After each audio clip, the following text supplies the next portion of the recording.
General George S. Patton slammed his fist on the table with enough force to rattle the coffee cups. "You want me to command what?" The officers in the room exchanged nervous glances. Nobody wanted to repeat the answer, but Patton had heard them clearly the first time. A fake army, rubber tanks, wooden airplanes, radio signals broadcasting orders to divisions that existed only on paper. While real generals prepared real soldiers for the real invasion of Europe, George S. Patton would play pretend. He would command ghosts. The assignment felt like punishment, like the final humiliation after the slapping scandal that had nearly destroyed his career. Patton stood there in that English briefing room during the spring of 1944, feeling his face burn with shame and rage. He was America's most aggressive combat commander, a man who had spent his entire life preparing for exactly this kind of war. Now they wanted him to inspect inflatable equipment and pose for photographs.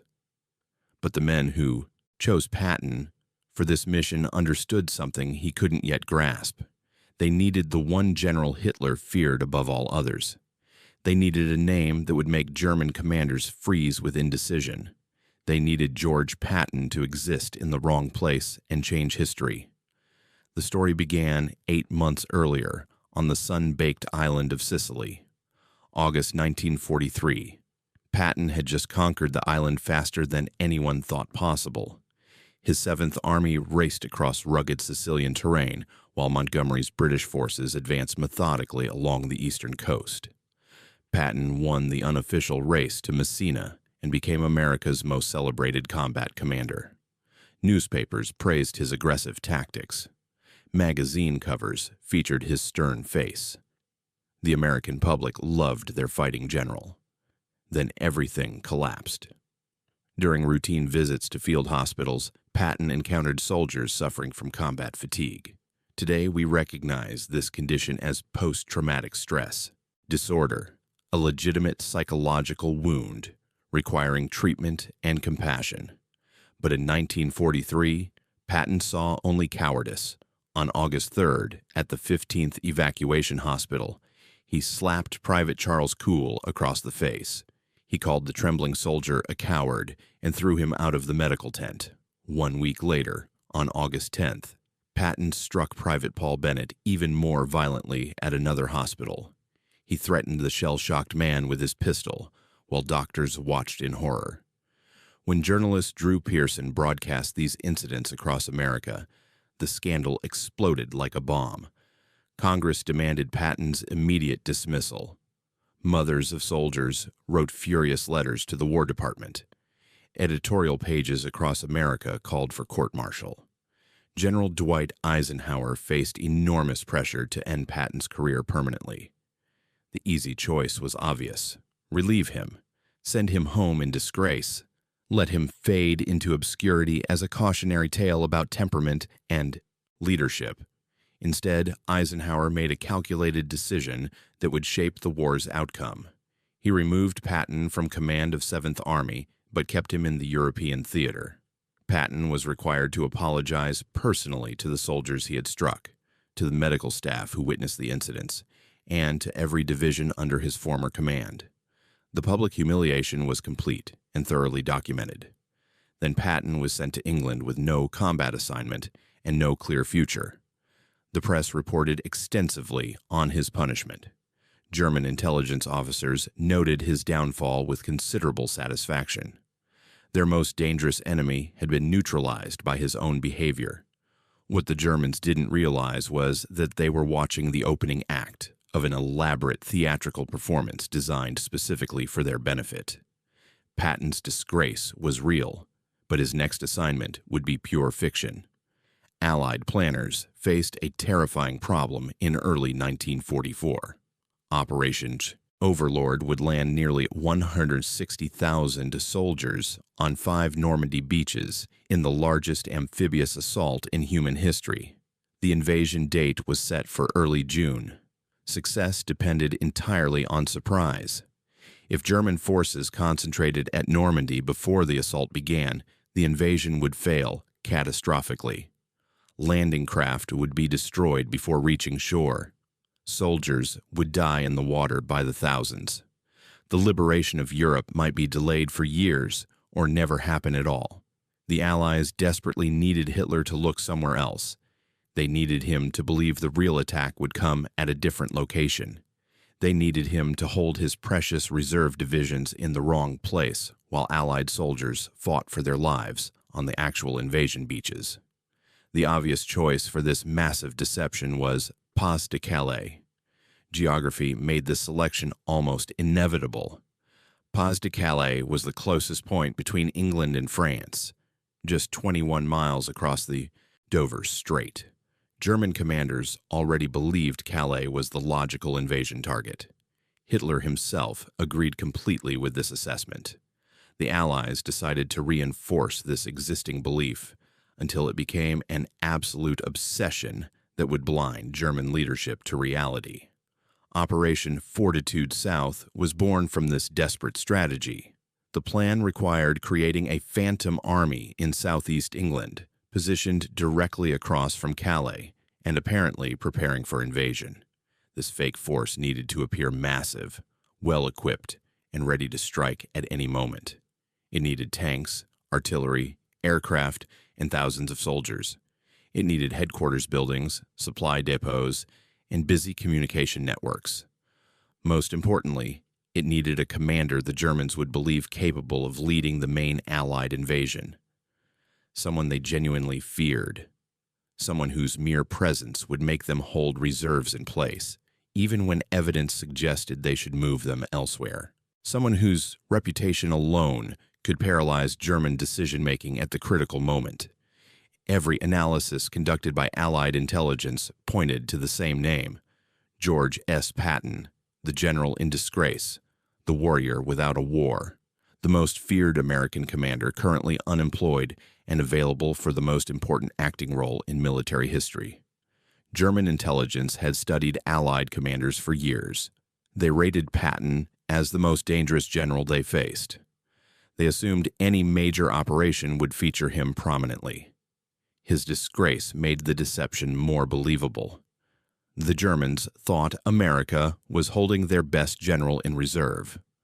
1st United States Army Group, known by its acronym FUSAG, came into existence on paper in late 1943. According to documents that German intelligence would eventually obtain through various channels, FUSAG was an enormous force. 11 divisions totaling approximately 150,000 men, hundreds of tanks organized into powerful armored formations, artillery regiments with thousands of guns, fighter and bomber squadrons providing air support. On paper, FUSAG was one of the most powerful military formations ever assembled for a single operation. In reality, FUSAG was a ghost. Some units listed on its organizational charts actually existed but were stationed elsewhere in England, secretly preparing for the real Normandy invasion. Other units were completely fictional, invented names typed onto official-looking documents that would eventually find their way into German hands. The few real soldiers involved in FUSAG operations were specialists in theatrical deception, not combat infantry or tank crews. They were artists, engineers, and radio operators, whose mission was creating convincing lies rather than fighting battles.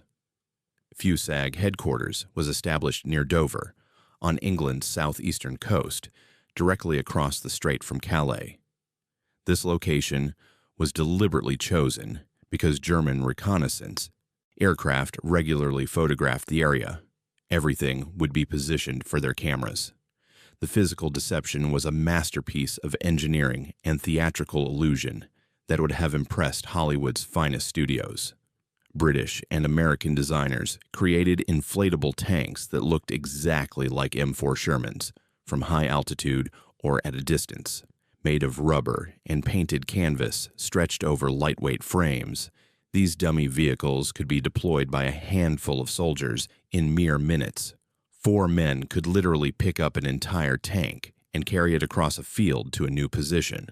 From 25,000 feet, where German reconnaissance aircraft flew to avoid anti-aircraft fire, these inflatable decoys were completely indistinguishable from genuine armor. German photo analysts studied the images carefully and pronounced them authentic without hesitation. Wooden and canvas aircraft filled fake airfields positioned as if ready for takeoff. Landing craft made of painted canvas and inflated rubber floated convincingly in harbors, rocking gently with the waves. Entire motor pools existed as rubber and plywood constructions, complete with maintenance facilities. The deception teams even created fake wear and battle damage to enhance authenticity. They moved vehicles slightly between reconnaissance flights to simulate activity. They left track marks in muddy fields. They positioned apparently broken-down tanks by roadsides with soldiers seemingly working on repairs. Physical deception alone could never fool German intelligence completely. The enemy also monitored Allied radio traffic obsessively, intercepting every transmission they could capture across the electromagnetic spectrum. German signals intelligence was sophisticated and experienced. They understood that patterns of communication revealed unit locations, command structures, and operational intentions even when specific messages couldn't be decoded. A sudden increase in radio traffic from a particular area suggested troop concentrations. Changes in call signs indicated unit movements. Operation Fortitude required an entirely convincing fake radio network that could withstand careful professional scrutiny. Specialists created imaginary divisions, complete with authentic-seeming communications between headquarters and subordinate units. Quartermasters and fictional supply units requested provisions for troops that didn't exist, arguing about delivery schedules exactly as real quartermasters did. Commanders issued movement orders to battalions that were pure invention. Training exercises were scheduled with appropriate advance notice, then postponed due to weather, then rescheduled. Complaints about food quality, requests for leave, equipment malfunctions. All the mundane, administrative traffic of a real army preparing for combat poured through the airwaves continuously. The messages were encrypted in codes designed to be breakable with effort. When German analysts finally cracked them, they believed they had uncovered genuine Allied secrets. The most critical element of Operation Fortitude was human intelligence. British MI5 had achieved something truly remarkable in the years before D-Day. Through careful counterintelligence work, code breaking, and patient investigation, they had identified every German spy operating in Britain. This was verified fact, not hopeful assumption. But rather than simply arresting these agents and ending their operations, MI5 turned them. Every German spy in Britain became a double agent, continuing to send reports to Berlin while actually working under complete British control. The German intelligence service, the Abwehr, believed they maintained an extensive network of reliable sources throughout England. They trusted these agents completely based on years of seemingly accurate reporting. They had no idea that every single report they received was written or approved by British intelligence officers. This capability allowed the Allies to tell the Germans exactly what they wanted them to believe, delivered through sources the Germans already trusted implicitly. The double agents confirmed everything about Fusag. They reported on Patton's movements through southeast England. They described preparations for the Calais invasion in convincing detail. They provided timelines that seemed to match other intelligence sources perfectly. The most valuable double agent was a Spaniard named Juan Pujol Garcia, assigned the British codename Garbo. Garcia was a masterpiece of deception himself, a man who had volunteered to fight fascism after witnessing its horrors during the Spanish Civil War.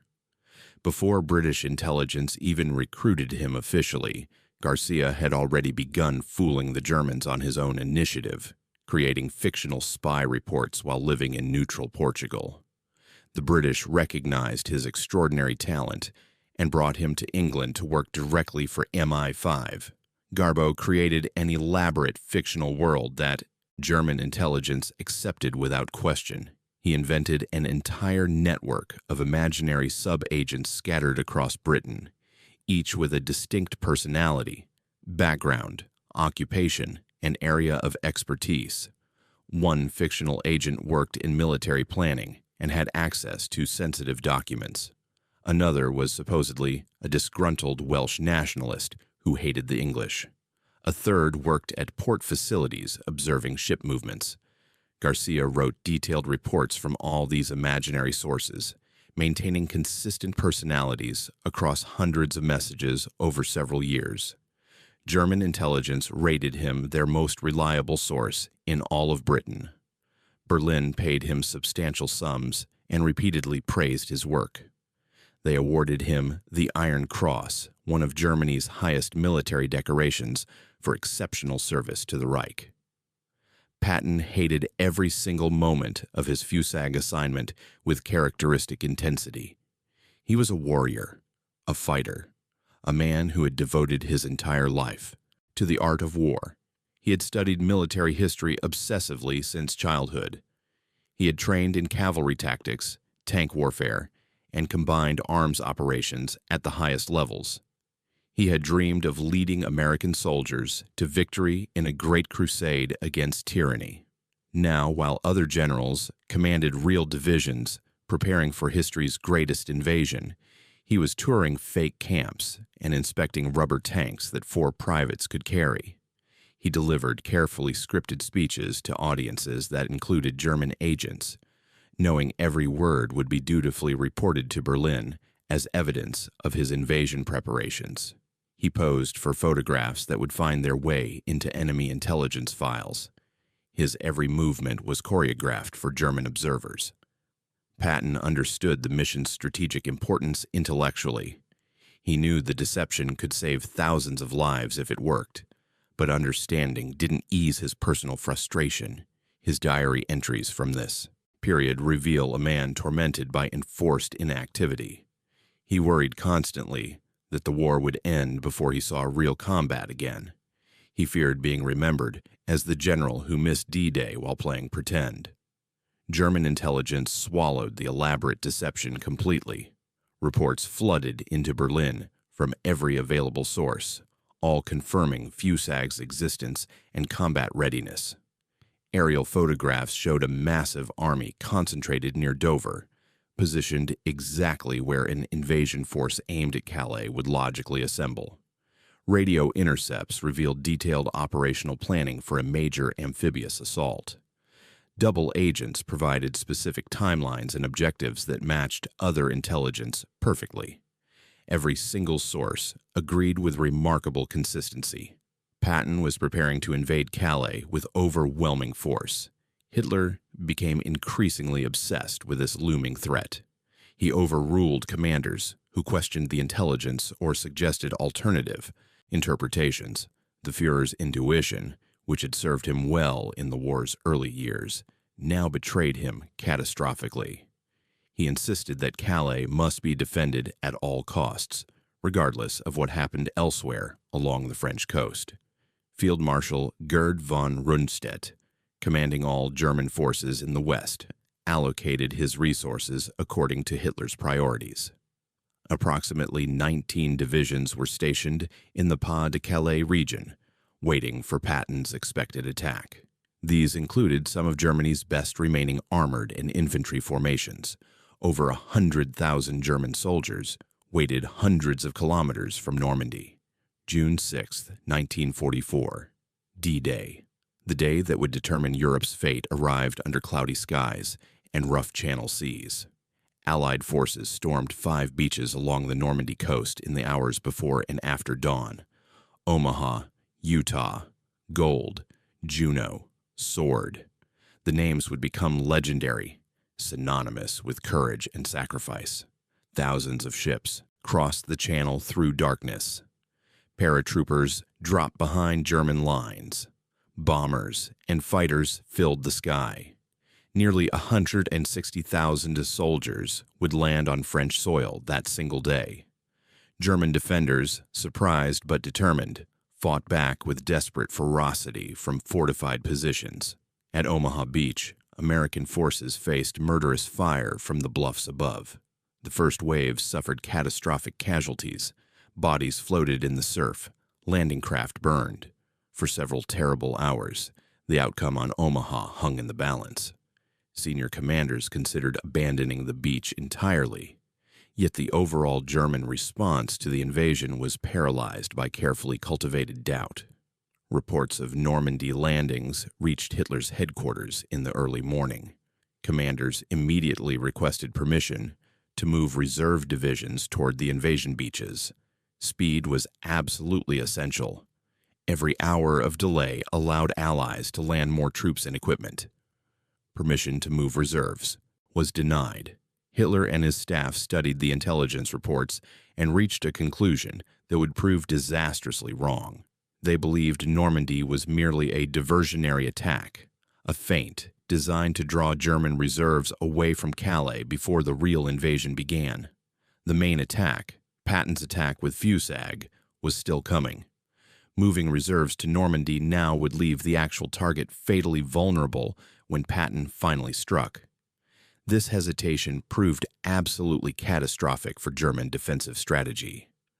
The 19 divisions stationed at Pas de Calais remained frozen in place, forbidden to move toward the actual battle. Armored formations that could have reached Normandy within hours and potentially thrown the invasion back into the sea never received movement orders. Panzer divisions that had trained specifically to defeat amphibious landings sat idle in their assembly areas, watching the empty channel and waiting for landing craft that would never appear on their beaches. Hour by hour, Allied forces strengthened their position in Normandy, while German commanders waited in agonized suspense for a second invasion that existed only in carefully manufactured intelligence. The Phantom Army held German reserves in place more effectively than any real military force could have accomplished through actual combat. In the critical hours of June 6th, Double Agent Garbo sent urgent messages to his German handlers. He reported that his network of agents throughout Britain confirmed Normandy was merely a feint. The main Allied invasion force remained in southeast England, poised to strike at Calais. Patton's massive army group would launch within days, possibly hours. The message carried extraordinary weight because Garbo had proven so reliable over years of operation. German intelligence trusted him completely. His warnings reached Hitler directly and reinforced every existing assumption at precisely the moment when doubt might have emerged. The Führer read Garbo's urgent report and issued categorical orders. Any movement of forces from Pas de Calais toward Normandy was absolutely forbidden. The divisions must remain in position to meet Patton's imminent attack, regardless of developments on the Normandy beaches. This single intelligence assessment, crafted by British MI5 officers and transmitted through a double agent the Germans trusted implicitly, may have been the most consequential communication of the entire Second World War. It kept over 100,000 German soldiers frozen, while Allied forces desperately consolidated their beachhead against weakening opposition. The deception continued working for weeks after D-Day. German intelligence remained firmly convinced that Calais would be attacked, even as Allied forces broke out of Normandy and began racing across France.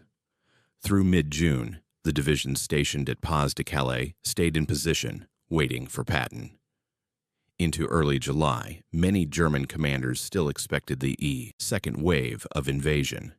Hitler himself stubbornly refused to abandon belief that Patton's Fusag represented the main Allied effort.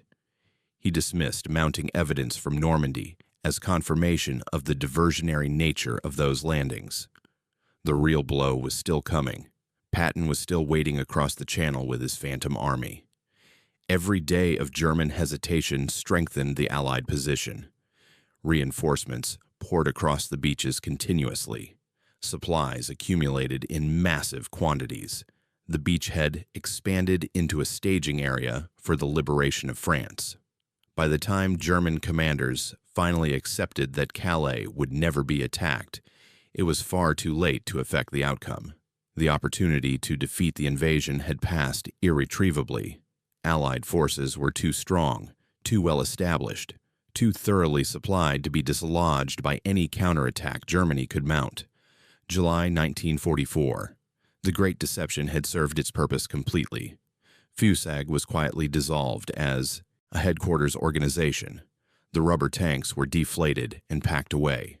The wooden aircraft were dismantled. The fake radio network went silent after months of continuous fictional communications.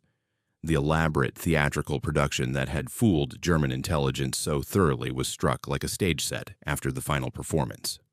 And George S. Patton, after months of agonizing frustration and bitter waiting, finally received what he had desperately wanted. 3rd United States Army was activated under his command on August 1st, 1944. The warrior who had commanded Ghosts finally had living soldiers, actual tanks, real artillery, and genuine ammunition. Within days of assuming command, Patton was loose in France, unleashed upon German forces retreating from Normandy. The breakout from the beachhead became a pursuit across the French countryside at speeds that astonished everyone. Patton drove his forces forward relentlessly, covering distances that seemed impossible. His 3rd Army raced through Brittany, pivoted east toward Paris, and kept advancing until fuel shortages finally forced a halt. The general who commanded Phantoms now demonstrated exactly why the Germans had feared him. The statistics of Operation Fortitude's success are remarkable.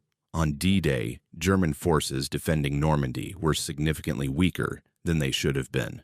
The approximately 19 divisions held at Pas de Calais represented more combat power than all German units actually facing the invasion beaches combined.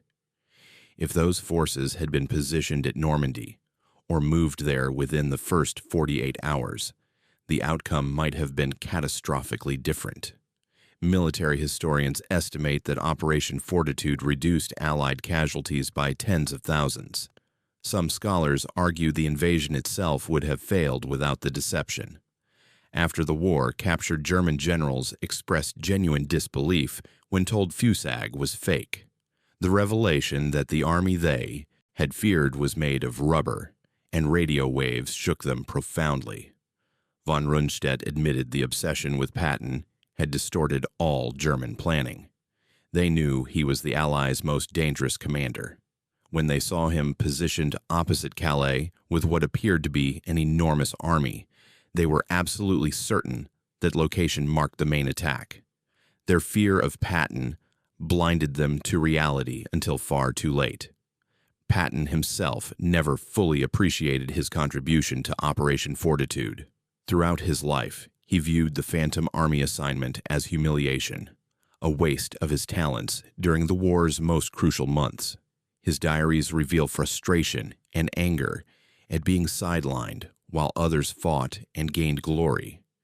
He wanted to be remembered for tank battles and lightning advances, not theatrical games with inflatable equipment. Yet historians have reached a very different conclusion. Patton's greatest contribution to Allied victory may have been his months of inactivity. By simply existing opposite Calais, by being George S. Patton positioned in the wrong place, he paralyzed German decision-making at the most critical moment. The true heroes of Fortitude remain largely unknown. Soldiers who inflated rubber tanks before dawn, radio operators transmitting fake messages for months, craftsmen building wooden aircraft, intelligence officers scripting Garbo's reports. Juan Pujol Garcia disappeared after the war, faking his death and living quietly in Venezuela until discovered in 1984. He remains the only person to receive both the German Iron Cross and British membership in the Order of the British Empire. Both nations honored him, never realizing his only loyalty was defeating fascism by any means necessary. General George S. Patton slammed his fist on that table in spring 1944, furious at being asked to command a fake army. He saw the assignment as punishment, as the final humiliation of his troubled career. History proved him wrong. That Phantom Command, those rubber tanks, those fake radio signals made D-Day possible. They kept 19 German divisions frozen in place while Allied soldiers fought desperately on Normandy's beaches. They saved tens of thousands of lives. Patton wanted to be remembered as America's greatest combat commander. He achieved that reputation through brilliant campaigns across France and into Germany. But his most important victory may have been the battle he never fought. The Ghost Army Commander. The general who won by pretending. The warrior whose most powerful weapon turned out to be German fear of his legendary reputation. History's greatest military deception succeeded because the Germans couldn't imagine that their most dangerous enemy was commanding nothing but air, rubber, canvas, and the terrifying power of his own famous name. Sometimes the greatest victories require no fighting at all. Think about what we just witnessed. A few rubber tanks, some fake radio messages, and one frustrated general changed the entire course of World War II. The Germans had the soldiers, the intelligence, the defensive positions to stop D-Day cold, but they were completely defeated by a lie they couldn't see through. Patton's reputation was that powerful. Here's my question for you. If you were a German commander in 1944, would you have fallen for this deception? Every source confirmed the same story. What would you have done differently? Let me know in the comments. And if this story surprised you, hit subscribe. History holds many more secrets waiting to be discovered.